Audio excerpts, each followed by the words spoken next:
I mean, seriously, I mean, you're one of those people that I would say, you know what? I put the program up there, or somebody else did, on this thing, and get the rewire your mind, because you got to start getting the mind models in place so that you can stop yourself before you go down this road too far. You're already down at a fair chunk, but you don't need to go down further. And you've got, your early signs of depression.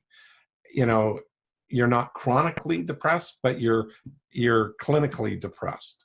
So we don't want to turn clinically depressed into chronically depressed. Okay. My dad went into a coma, and he was in a coma for 14 years before he died. And I started diving down into a depression. And unfortunately, I had the skills to stop it. Right. And, going out and renting movies that made me cry for 2 weeks, and then 2 weeks of really slapstick comedy and make me laugh crazy. Tears, crying actually is the best stress reliever. It's even better than exercise. Just good crying. I don't know if you notice this, but every time you have a really good cry, you feel better after when you've stopped crying.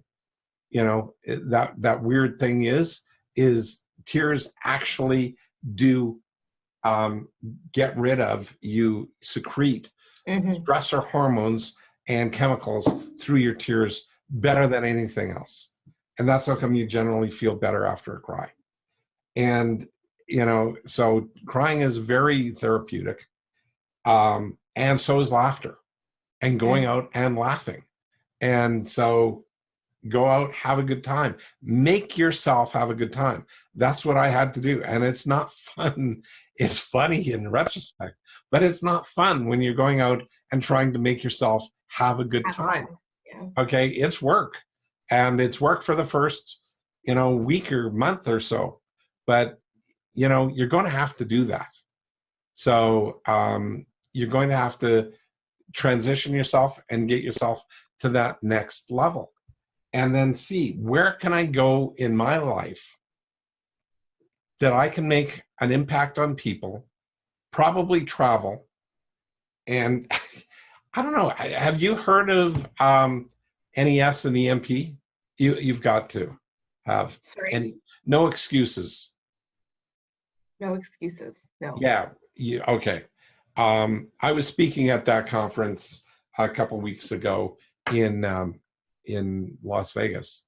And anyway, I just thought, one of the things that there are multitude. I'm not going to push anything. I was just going to say there are opportunities with your skill sets that you have not even begun to scratch the surface of. You got to get curious, and you got to start digging and finding out what's fun, because you can work with people really well. You can influence people really well. Get some skill sets between those ears on how to do that consciously, not just with the talent that you've picked up over years, not a subconscious skill set, but a conscious skill set that you can choose to use. And that's how come I'm suggesting rewiring your mind for wealth. I mean, it's not the wealth part, it's all of the 63 mind models that are in there. And I'm working with people on stage and transforming lives.